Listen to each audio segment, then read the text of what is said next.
स्वस्थ शरीर में स्वस्थ मन रहता है। हम यहाँ पर दिल्ली के बहुचर्चित मुरारजी देसाई इंस्टीट्यूट ऑफ योगा में हैं। डायरेक्टर साहब हमारे साथ हैं। बासव रेड्डी साहब, 100 डेज का अनाउंसमेंट मंत्रालय ने किया, आयुष मंत्रालय ने किया for the international yoga day.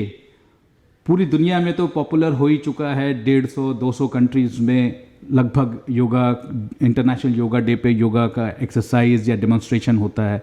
आप लोगों के यहाँ क्या एंटिसिपेशन है? दिस वुड बी, कैसा इसका इम्पैक्ट रहेगा और क्या प्लानिंग है? हाँ, सबसे पहले हमारा जो कॉमन योगा प्रोटोकॉल है ये सेंटर ऑफ अट्रैक्शन है, क्योंकि योग एक साधना है। साधना करने से हमारा उसका लाभ मिलता है। इसलिए मैं फरवरी से एक 36 घंटे का एक online program free of cost हर रोज़ सवेरे 7 से 8:30 बजे तक 1 घंटे का प्रोग्राम प्रैक्टिकल होगी और उसके बाद आधा घंटे का थियरी क्लासेस करते हैं। सो जो भी उसको पूरा करेंगे वो स्वस्थ रहेंगे। ये तो हमने चालू कर दिया और अप्रैल से वो जो भी उसमें भाग लेते हैं सो उसको हमने वॉलंटरी योगा वॉलंटियर सर्टिफिकेट भी प्रदान करेंगे ऑनलाइन। सो ये करोड़ों लोग उस यात्रा में जोड़ने का एक कार्यक्रम है। कल माननीय महामहिम राष्ट्रपति महोदय yoga for unity and wellbeing इस थीम पर एक रामचंद्र मिशन, यश व्यासा, पतंजलि योगपीठ और भी इंस्टीट्यूट्स जोड़कर हमारे मंत्रालय के सहयोग कर रहे हैं। सो उसका एक जर्नी 100 डेज़ का भी उसको उद्घाटन हुआ है। उसके साथ साथ हमने बहुत कार्यक्रम, हर रोज़ एक ना एक कार्यक्रम दुनिया भर में हमारे आयुष मंत्रालय की ओर से, हमारा इंस्टीट्यूट और हमारा सिस्टर इंस्टीट्यूट है आयुष मंत्रालय के, national institute of naturopathy, central council for research in yoga and naturopathy, सारे हमने एक ना एक कार्यक्रम हम उसको तय किया है।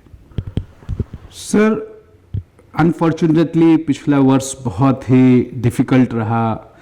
इंटरनेशनल योगा डे जो लेह लद्दाख में होना था वो भी नहीं हो पाया। लेकिन ये बात भी सच है कि पेंडेमिक था, पूरी दुनिया लॉकडाउन में थी। लेकिन वहाँ पे यदि कोई कुछ आउटस्टैंडिंग रहा तो योगा और नेचुरोपैथी। वर्ल्ड हेल्थ ऑर्गेनाइजेशन भी हिंदुस्तान के आयुर्वेदा पे बहुत एक रेस्पेक्ट भी दिया और एक वज़न भी बढ़ा, और भारत के जो ट्रेडिशनल फॉर्म्स ऑफ मेडिसिन हैं, नेचुरोपैथी है, योगा है, इसको भी बहुत पूरी दुनिया में बहुत सराहना किया गया और बढ़ावा भी मिला। ये दवाई तो नहीं है लेकिन ज़रूर एक प्रिकॉशन के लिए बहुत इंपॉर्टेंट रहा इम्यून सिस्टम के लिए। हाँ, इसमें 3 चीज़ें, इम्यून सिस्टम हो कोई भी हो, सबसे पहले चाहता है कि हम लोग डिटॉक्सिफिकेशन, जो आप अशुद्धि है, हाइजीनिक कंडीशंस कहते हैं हम लोग, उसको मेंटेन करना। इसलिए पूरा पेंडेमिक में जरिए आयुष मंत्रालय ने आयुर्वेद और योग और भी सिस्टम्स है उनके पहले, सबसे पहले हाइजीनिक कंडीशन, कैसे हमारा हाथ मुंह धोना, सारे करना, गॉगलिंग करना और नाजल पैसेज को क्लींस करना है। ये सारे योग में, आयुर्वेद में बहुत सरल तरीके से बताया गया, कॉस्ट इफेक्टिव भी है, कोई पैसा खर्च करने नहीं। ये हमने बहुत पहले कदम उठाया। दूसरा है कि आहार, जो आहार पद्धति हमारा इम्यून सिस्टम को बहुत बढ़ावा देते हैं। आयुर्वेद विशेषज्ञों ने उसमें बहुत सारे ऐसे कार्यक्रम किया और मार्गदर्शन किया। तीसरा है कि योग में हमने प्राणायाम का आधा घंटे का एक स्पेशलाइज्ड पैकेज तैयार करके फ्रंटलाइन हेल्थ केयर वर्कर्स को और कोविड पेशेंट्स को हमने उनको सिखाया। जो भी फ्रंटलाइन योग हेल्थ वर्कर्स ये 28 डेज उसको योग किया, किसी को भी कोविड नहीं हो। That itself works as a vaccine. हमने एक special design program, morning ½ an hour, evening 15 minutes relaxation and ये वाला। इससे हमें पाया गया है कि उनका स्लीप क्वालिटी बढ़ गई। मतलब है कि प्राणायाम और रिलैक्सेशन से क्वालिटी ऑफ स्लीप बढ़ती है। ये दूसरा है, क्वालिटी ऑफ स्लीप हो गया। और तीसरा है कि हमारा कुछ तो व्यायाम करना है, मेटाबॉलिक एक्टिविटीज़ वगैरह के लिए। जब हमने कॉमन योग प्रोटोकॉल का जो है आयुष मंत्रालय ने वो भी किया। मतलब है कि हाइजीनिक कंडीशन हो, आहार की विधि के बारे में हमने मार्गदर्शन दिया, काढ़ा हो, कुछ भी हो, और उनके साथ साथ प्राणायाम और ध्यान का अभ्यास। और तीसरा है योगाभ्यास के साथ साथ कुछ दवाइयाँ, आयुष का अलग अलग सिस्टम ने स्पेशलाइज सम दवाइयों के प्रयोग करके वो भी लाया। मतलब एक पूर्ण आयुष पद्धति। योग तो सबके साथ चलता है, आयुष हो मॉडर्न मेडिसिन हो, लेकिन आयुष में ही हमारा योग इंटीग्रेटेड बहुत अच्छी ढंग से हुआ है। सो अनेक रिसर्च पेपर्स भी आने चालू हो गया है, बहुत सारे रिसर्च भी किया। इस पेंडेमिक के अवसर पर हमने 2 चीज़ें मैं बताना चाहता हूँ। सबसे पहले योग अभ्यास करने से लोगों में जो तनाव की महसूस होती थी, लॉकडाउन हुआ और बहुत सारी चीज़ें फैमिली में, वर्क प्लेस में एक डर की ये वाला थे। आप पहले 6 महीने का माहौल मैंने खुद देखा है, कितना अस्थिरता थी वो। उस टाइम पर हमने ऑनलाइन क्लासेस, लाखों लोगों ने उसका फ़ायदा उठाया। सब लोग हमें सर आपने बहुत अच्छा काम कर रहे हैं। सो हमें योग करने से मुझे जो स्ट्रेस है सारे हमें एकदम नॉर्मल होते हैं। That is most important thing. हमने वर्क प्लेस में, फैमिली में पहले योग का सहयोग, इसलिए हमने लास्ट टाइम टू माननीय प्रधानमंत्री ने yoga at home, yoga with family इस थीम पर किया। दूसरा है कि जब पेंडेमिक कंडीशन में हमें प्रिकॉशन लेना है, कुछ दवाई लेना है, लेकिन उसके साथ साथ कुछ योगासन, प्राणायाम, 2-4 प्राणायाम और रिलैक्सेशन, ध्यान और रिलैक्सेशन टेक्निक्स हर रोज़ करने से ये पेंडेमिक तो आएगा, लेकिन हम उसको दूर नहीं कर सकते, लेकिन हमने अपने आप को बचाव कर सकते हैं। हमने ये सिद्ध करके दिखाया। That is one thing. दूसरा आपने पूछा लेह में, माननीय प्रधानमंत्री का एक अच्छा था कि हम इस बार लेह में अच्छी ढंग से करें, लेकिन आपको पता नहीं होगा लेह के कोई भी योगा इंस्ट्रक्टर नहीं थे। लास्ट ईयर हमने फरवरी से लेकर मार्च तक पेंडेमिक हुआ, तब तक 100 योगा इंस्ट्रक्टर को हमारे इंस्टीट्यूशन में बुलाकर उनको सर्टिफाइड योगा टीचर करा के भेजा है, वेलनेस इंस्ट्रक्टर करा के भेजा है। अब उस दिन माननीय मंत्री महोदय ने उसका रीओरिएंटेशन प्रोग्राम को उद्घाटन किया। मतलब है कि पूरा लद्दाख में हमारे साथ कम से कम 100-200 लोग yoga teachers, qualified certified yoga teachers हैं। ये पहली बार हो रहा है। सो इसके जरिए और अलग अलग प्रांतों में जो कमियां हैं इस ढंग से हम लेते जाएंगे। सर, कुछ हलकों में ये एक क्रिटिक कहते हैं अंग्रेजी दवाई वाले कि ये साइंटिफिक नहीं है, रिसर्च पेपर नहीं है, ये रेप्लिकेट नहीं कर सकते। लेकिन अंग्रेजी दवाई तो 200, 250, 300 साल है। उससे पहले क्या था? यदि कुछ था, वो जगह है जो बीमार तो तब भी लोग होते थे, हज़ारों साल से लोग बीमार होते थे। तब ये ऑल्टरनेट फॉर्म, जिसको आज हम ऑल्टरनेट कहते हैं, एक्चुअली वही मेन फॉर्म हुआ करता था। आप उनको क्या कहेंगे? कैसे आप उनको कन्विंस करेंगे कि this is the most important form? और रिसर्च एक पहले हुई थी, तभी वो बुक्स, पतंजलि जो बुक्स हैं और जो जितने सारे लोग इस पे काम कर चुके हैं, चरक से लेके और भी जितने बड़े बड़े हमारे ऋषि मुनि, उनको एक बार फिर से साइंटिफिक फॉर्म में, कंटेम्प्रेरी फॉर्म में लाना एक चैलेंज आप लोगों के लिए भी है, आयुष मंत्रालय के लिए भी है। ने आप हर सिस्टम में देख लीजिए, कुछ लोग समझदार लोग होते हैं, उनका उद्देश्य होता है कि मानव कल्याण के लिए कोई भी वैदिकी पद्धति हो, कोई भी हो, हमारा मानव जीवन बहुत श्रेष्ठ है, उनको संरक्षण करना। पद्धति तो आते रहते हैं, लेकिन भारतीय पद्धतियों में वो डिसीज़ जो वैदिकी पद्धति, आयुर्वेद हो, योग हो, वहाँ होलिस्टिक सिस्टम है। मॉडर्न मेडिसिन में उनका सोच ही अलग है। वो डिसीज स्पेसिफिक सिम्टोमेटिक इलाज करते हैं। उसके लिए उन लोगों ने रिसर्च किया। उनका सोच मैं गलत नहीं कहूँगा, उनका सोच है, उनके हिसाब से ही होता है। लेकिन हमें ये सोचना है कि क्या मॉडर्न मेडिकल इतना सोच है, वो हमें संपूर्ण ढंग से स्वस्थ बन रहे हैं, संपूर्ण ढंग से स्वस्थ रखने में, डिसीज प्रिवेंशन में हमें कामयाब हुआ है क्या? लेकिन डिसीज़ों का जो व्याधियों का मात्रा बढ़ती जा रहे हैं, लोग इतना अस्पताल खुल रहे हैं, सुपर स्पेशलिटी हॉस्पिटल हो रहा है, लेकिन हमें रियली डिसीज़ का मात्रा कम हुआ है क्या? नहीं हुआ। एक तो मतलब है कि एक कॉम्प्लिकेशन से दूसरा कॉम्प्लिकेशन जा रहा है। लेकिन हमारा आयुष पद्धतियों में व्यक्ति को प्रदान करके वो सिस्टम है हमारा। सपोज योग में आ गए तो हमने शारीरिक ढंग से, प्राणिक ढंग से, मानसिक ढंग से, भावनात्मक ढंग से कहाँ कहाँ जो कमियां हैं उसको निकालने के लिए अलग अलग सिर्फ आसन प्राणायाम नहीं करते हम लोग। सिर्फ पतंजलि योग दर्शन है, वहाँ तत्वों को, सिद्धांतों को दिया है। लेकिन हमारा तंत्र योग में, उपनिषदों में योग शास्त्र अलग अलग हमारा 60-70 हठयोगिक टेक्स्ट है, वहाँ मुद्राएं हैं, क्रियाएं हैं और आसना, अनेक आसन का ये बताया, ध्यान का अलग अलग विधियाँ बताएं, मंत्रोच्चारण से क्या होता है बताएं।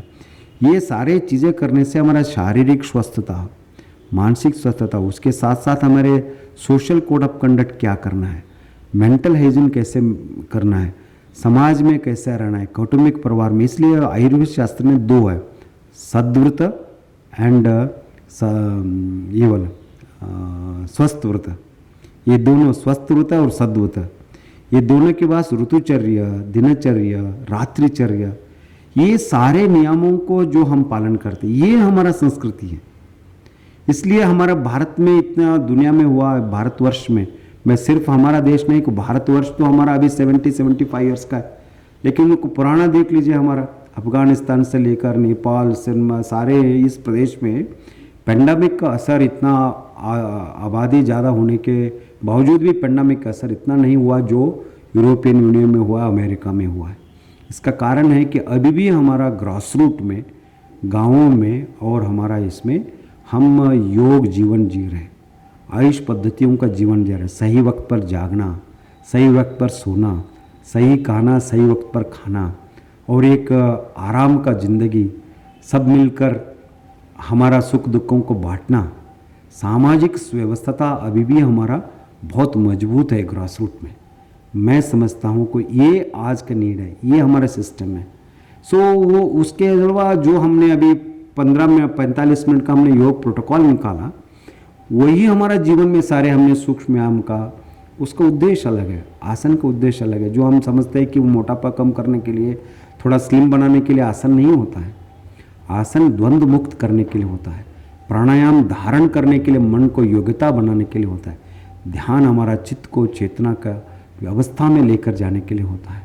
सो ये सारे चीज़ों को जैसे जैसे हम करते जाएंगे, ऊर्जा बढ़ती जाएंगे, हम स्वस्थ रहेंगे, सुखी रहेंगे, वो हमारा है।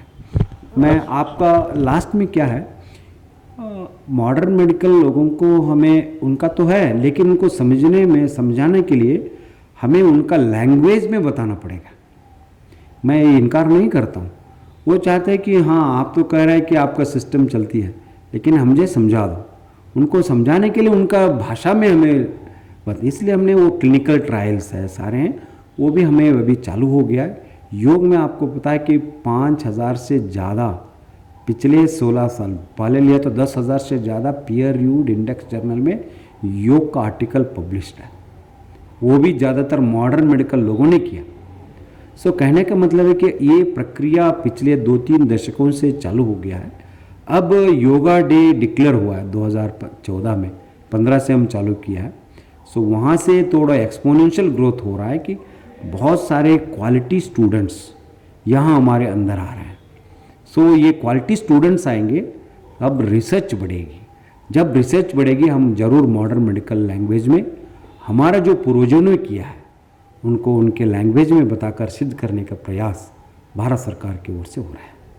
तो मैं ये समझूं कि आप जो कहना चाह रहे हैं कि ये कम्युनिकेशन का इशू है, न कि डिलीवरी का। डिलीवरी तो वो भी एक्सेप्ट करते हैं, अंग्रेजी दवाई के डॉक्टर हैं वो भी कहते हैं काढ़ा पियो, और वो भी कहते हैं दूध पियो, और अपना शरीर में का जो एक नित्य प्रक्रिया है उसको व्यवस्थित करो। इवन डॉक्टर हर्षवर्धन जो हमारे भारत सरकार के हेल्थ मिनिस्टर हैं वो भी कहते हैं कि Ayurveda is something we shouldn't be very much be against it, we should learn about it and we should imbibe it। जैसा आपने कहा कि एक पद्धति को दूसरे पद्धति के साथ कैसे समावेश करें वो इम्पॉर्टेंट है। यस, इसमें दोनों तरीके से मैंने देखा है, क्योंकि मैंने पिछले 30 सालों से मॉडर्न मेडिकल के अनेक वैद्य, हमारा निमैंड से जिपमेर है, डिपास हैं और जिप में PGI चंडीगढ़ है, उसमें कोई भी अच्छे वैद्य हैं, किसी ने योग को इनकार नहीं किया। लेकिन वो भी चाहते हैं कि हमारा वैद्यकीय पद्धति में जब तक आप एविडेंस बेस्ड नहीं लाते, हम उसको एक्सेप्ट करने में असमर्थ है, क्योंकि उनका सिद्धांत है, हम उसको तकर करते हैं। लेकिन इसलिए हमने करना है। लेकिन उन लोगों के नकारात्मक धोरण, आपका एविडेंस नहीं है, हम एक्सेप्ट नहीं करेंगे, ऐसे मत बोलना है। उससे थोड़ा सा हट कर चले, हमारा भी सिद्धांतों को समझने का कोशिश करें। सो दोनों मिलकर चलेंगे तो एक समन्वय चलता है, तब हम उनको समझने की कोशिश कर रहे हैं। वहाँ भी हमारा सिद्धांतों को, हमारे तत्वों को समझने का कोशिश होती है। हमारा उद्देश्य है कि रोग को मुक्त करना है, रोग मुक्त और स्वस्थ जीवन जीने का सामान्य उद्देश्य है। उस सामान्य उद्देश्य करने में एक दूसरे से मिलने के लिए क्या तरह प्रॉब्लम है, नहीं होना चाहिए। हम तो बहुत फ्लेक्सिबल है, उन्हें भी अभी आहिस्ता आहिस्ता ये आ रहा है। लेकिन वेस्टर्न यूरोपियन यूनियन में, अमेरिका में हार्डकोर मेडिकल साइंटिस्ट जो कहते, सो उसको समझाने में थोड़ा टाइम लगेगा। सर एक और इम्पॉर्टेंट बात यह है कि जितना योग का कैलिब्रेशन या स्टडी का कैलिब्रेशन हो, स्टैंडर्डाइजेशन हो, उससे एक बहुत बड़ा चेन बनेगा, बहुत बड़ा पूल बनेगा।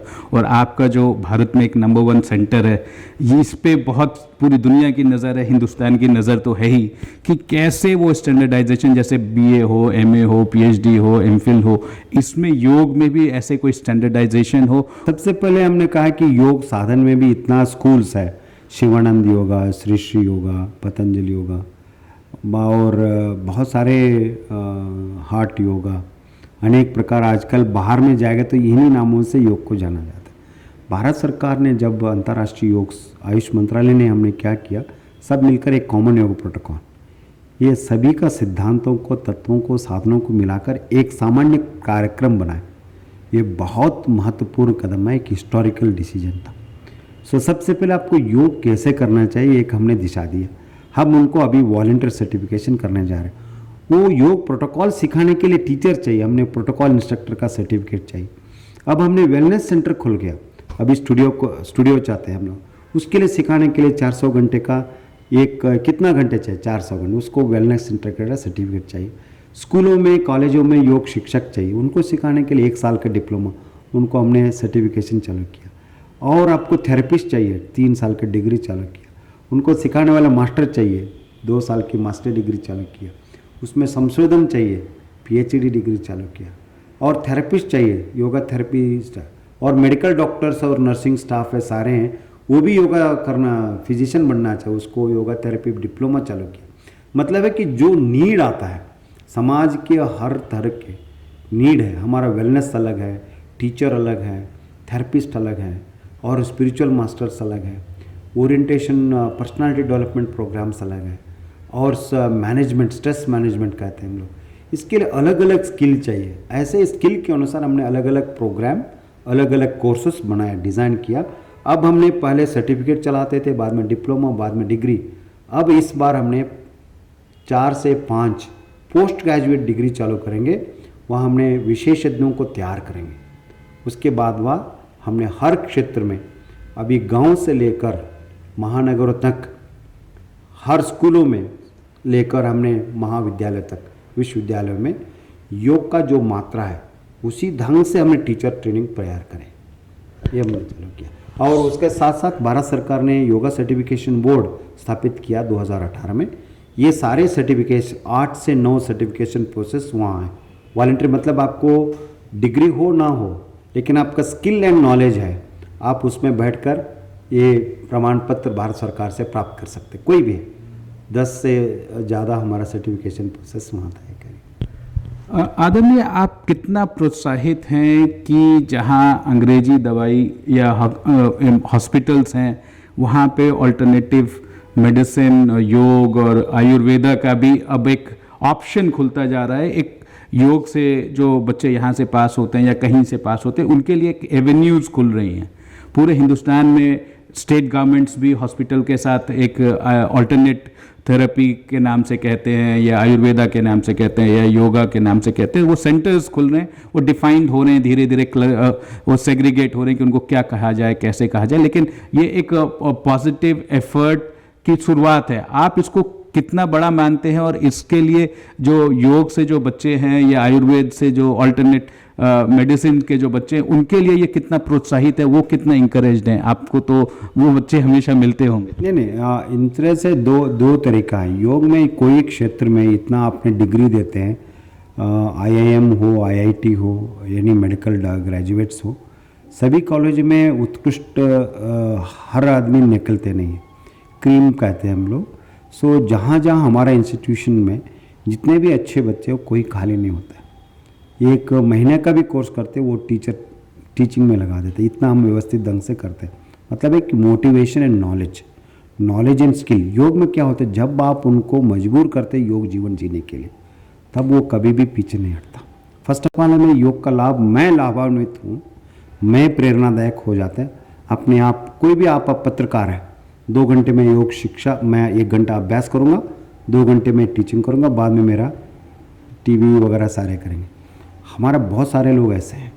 अब अलग अलग संस्थाओं में जो कार्यकर्ता है अलग अलग बड़े बड़े पोस्ट में काम करते हैं, लेकिन 2 घंटे वो योग का सेवा करते हैं, मतलब योग सिखाते हैं सेल्फलेसली।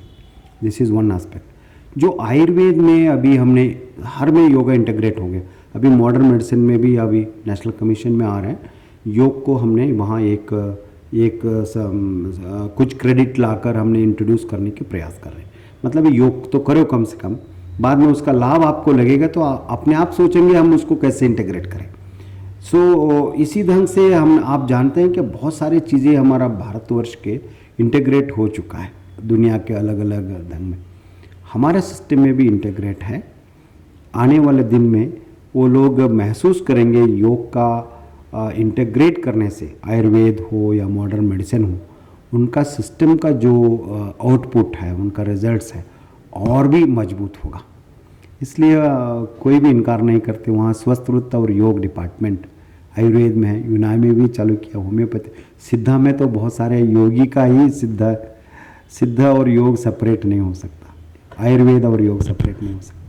आदरणीय, न्यू एजुकेशन पॉलिसी में जो अभी इस साल आया है, बहुत चर्चा तो हो रहा है, लेकिन एक ऑप्शन और एक नया विधा भी, एक आयाम खुल रहा है। आयुर्वेदा का हो, योग का हो, सिद्धा का हो, यूनानी का हो, this is also a very positive indication. हाँ, न्यू शिक्षा नीति में जो एक पहलू है कि वहाँ फ्लेक्सिबिलिटी ज़्यादा है। सो आप वहाँ फ्लेक्सिबिलिटी ज़्यादा है कि जितना विशेष इनोवेटिव कोर्सेस, इनोवेटिव आइडियाज़ है, जॉब ओरिएंटेड है, लाइफ ओरिएंटेड है, आप उनसे सरकारी जॉब को तो हमें स्लोली भूलना पड़ेगा। हम स्वयं हम इक्विप्ड हो, हमने सेल्फ एम्प्लॉयमेंट के बारे में ज़्यादा सोचने लगे। मेरे संस्था में ऐसे करते हैं कि आप सरकारी का ही सोचो मत, आप ऐसे करें। कोई आईआईटी आदमी में, कोई सरकार में जॉब के लिए नहीं करते, इमीडिएटली वो कॉर्पोरेट जगत में जाकर करते हैं। सेम थिंग आईआईटी आईआईएम में। सो हमारे भी ऐसा सोच होना चाहिए न्यू एजुकेशन पॉलिसी का। वहाँ इतना फ्लेक्सिबिलिटी है, इनोवेटिव आइडियाज़ के लिए है, और डिग्री का जो पहले कॉन्सेप्ट था उसको भी विस्तार हो गया है। सो वो सारे हमें इंटीग्रेट योग के लिए तो बहुत महत्वपूर्ण है। हमने जो 5 स्टेजेस बनाया, वो 5 स्टेजेस में इतना स्टेप बाय स्टेप हमने योग इंट्रोड्यूस कर दिया, तो एक व्यक्तित्व पुनर्निर्माण के लिए बहुत आवश्यक हो जाएगा। आर्थिक मजबूती किसी भी इंसान के लिए बहुत इम्पोर्टेंट होता है, चाहे वो योगाचार्य हो या योग सिखाने वाले हो, इंस्ट्रक्टर हो, टीचर हो, इंस्टीट्यूशन हो। ये एमएसएमई सेक्टर है या फिर सेल्फ एम्प्लॉयमेंट का एक जरिया है। यदि हम ये कहें कि बहुत सारे लोग ये कह रहे हैं कि योग जो योगा टीचर्स हैं उनको भी एक इंडस्ट्री का दर्जा मिले, उनको भी एक प्रोफेशनल एक्सेलेंस का सर्टिफिकेट मिले कि भाई आप इंजीनियर हैं, डॉक्टर हैं, आपको एकाएक लोन मिल जाता है सरकार से। क्या आप लोग भी इस मुकाम को या इस पॉइंट को महसूस कर रहे हैं कि जो योगा इंस्ट्रक्टर है, एक सर्टिफिकेट है, तो उसकी एक काबिलियत है और एक हुनर है, उसको भी वैसे ही अपने स्टूडियो सेट करने के लिए, अपने स्कूल सेट करने के लिए जो सरकार से एक अनुदान मिले, चाहे वो एमएसएमई सेक्टर से हो, चाहे वो कॉमर्स मिनिस्ट्री से हो, चाहे वो आयुष मंत्रालय से हो, चाहे वो हेल्थ मंत्रालय से हो, तो कितना इसका व्यापकता बढ़ेगा और कितना इसकी एक्सेप्टेबिलिटी होगी और लोगों में भी दिलचस्पी होगी कि हम एक प्रोफेशनल इंस्ट्रक्टर बन पाएँ योगा के। ये आपने बहुत महत्वपूर्ण बात की है, मैं उसको आपके लिए तारीफ करता हूँ। इसमें 2-3 हमने प्रिलिमिनरी कदम उठाया भारत सरकार की ओर से, आयुष मंत्रालय की ओर से। वन इज़ हमने योगा सर्टिफिकेशन बोर्ड बनाया, जो आपको लोन मिलती है, सारे मिलते हैं, एक सर्टिफिकेशन प्रोसेस होते हैं। सो वहाँ हमने इंस्टीट्यूशन को अक्रेडिट कर रहे हैं। हमारा आयुष मंत्रालय के जो कोई कोर्स हो, कोई भी हो, हमने leading yoga institution, yoga centre, yoga therapy, ऐसे हम अक्रेडिट कर रहे हैं कुछ स्टैंडर्ड बना के। वैसे ही हमने अभी 1.5 जो वेलनेस सेंटर्स खोल रहे हैं, 1.5 लाख, उसमें सारे योगा इंस्ट्रक्टर है। वहाँ हमारा वेलनेस इंस्ट्रक्टर का जो भी सर्टिफाइड इंस्ट्रक्टर, उनको वहाँ नियुक्त करने की प्रेरणा दे रहे हैं हम लोग। This is the one. ऐसे ही हमने स्किल काउंसिल में स्किल जो सर्टिफाइड कर रहे हैं, वहाँ भी स्किल के जरिए ये सारे मिलकर अपने नया जो है कि उनको लोन मिले, सो उस संदर्भ में हम जरूर एक प्रयास कर रहे हैं। लेकिन अभी जैसे जैसे हमने ये सर्टिफिकेशन प्रोसेस थोड़ा सा मजबूत होगी, बहुत लोग उसमें उत्साह प्रकट करेंगे।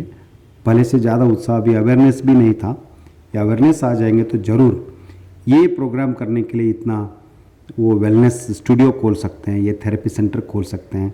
ये थेरेपी सेंटर का ये भी है, हमारे भारत सरकार के एक स्टैंडर्ड मापक दंड का भी हमने अलग अलग सेंटरों का ग्रेडिंग कर रहे हैं। क्योंकि आपको लोन लेने के लिए 10 लाख रुपए कितना किसको देना है, 5 लाख रुपए किसको देना है, कितनी मात्रा में हम लोन दे सकते हैं, उसके लिए मापक चाहिए। वो मापक भी आयुष मंत्रालय से आयुर्वेद योग का सारे हमने प्रोसीजर चालू किया है।